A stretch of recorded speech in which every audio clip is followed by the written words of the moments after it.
श्री सदन कसाई आवागमन रूप संसार के प्रवाह में पड़े हुए जीवों के उद्धार के लिए ये भगवत भक्त अवलंबन स्वरूप हुए। श्री सोझा जी, श्री सिम्मा जी, धैर्यवान श्री आधार जी, श्री हरिनाभ जी, श्री त्रिलोचन जी, श्री आसाधर जी, श्री ध्योराज नीरज जी, श्री सदन जी, ये सब भक्त जीवों को संसार दुख से छुड़ाने वाले हुए।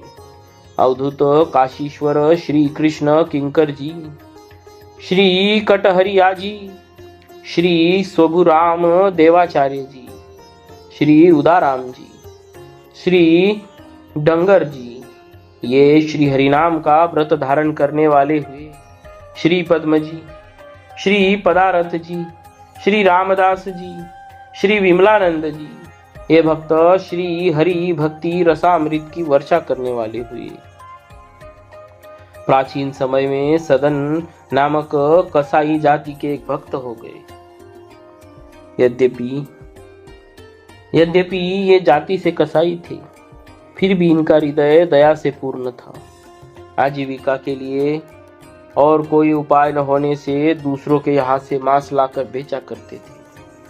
स्वयं अपने हाथ से पशुवध नहीं करते थे। इस काम में भी इनका मन नहीं लगता था, पर मन मार कर जाति व्यवसाय होने से करते थे।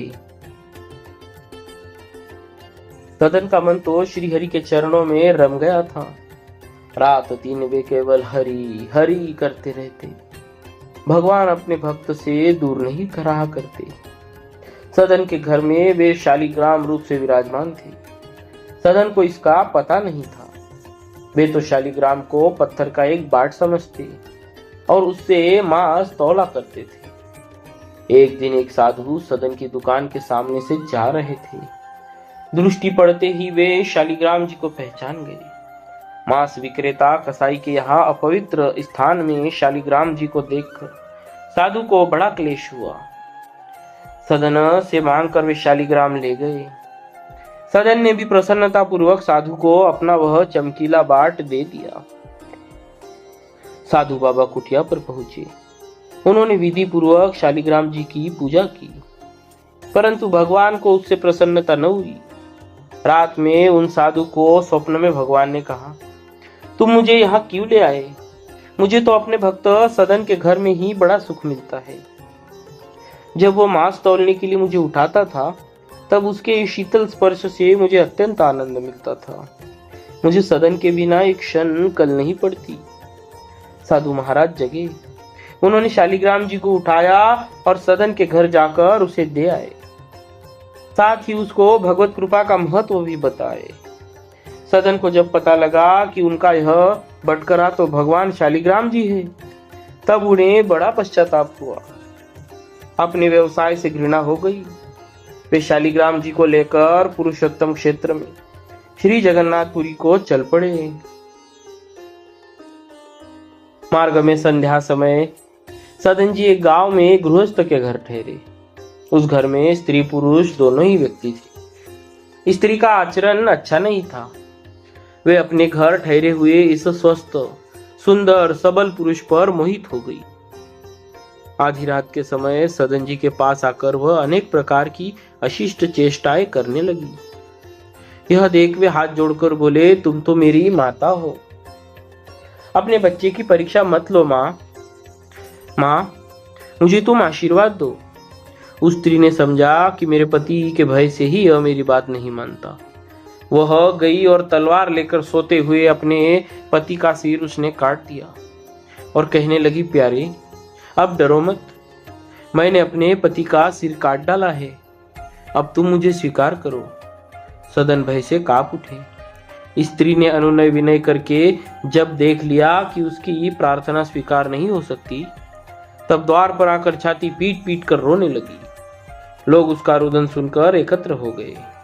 उसने कहा, इस यात्री ने मेरे पति को मार डाला है और यह मेरे साथ बलात्कार करना चाहता था। लोगों ने सदन जी को खूब भला बुरा कहा। कुछ ने तो मारा भी, पर सदन ने कोई सफाई नहीं दी। मामला न्यायाधीश के पास गया।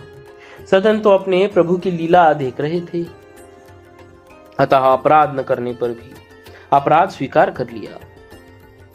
न्यायाधीश की आज्ञा से उनके दोनों हाथ काट दिए गए।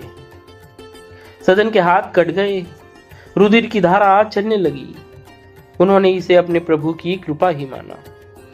उनके मन में भगवान के प्रति तनिक भी रोष नहीं आया।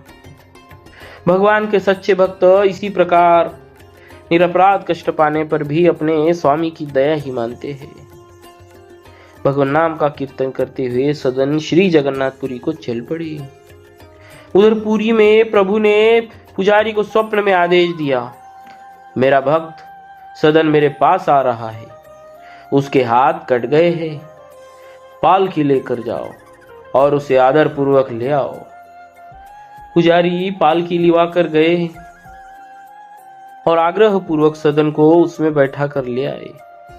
सदन ने जैसे ही श्री जगन्नाथ जी को दंडवत करके कीर्तन के लिए भुजा उठाई, उनके दोनों हाथ पूर्ववत ठीक हो गए।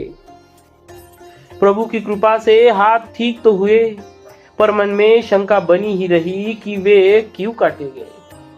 रात में स्वप्न में भगवान ने सदन जी को बताया, तुम पूर्व जन्म में काशी में सदाचारी विद्वान ब्राह्मण थे।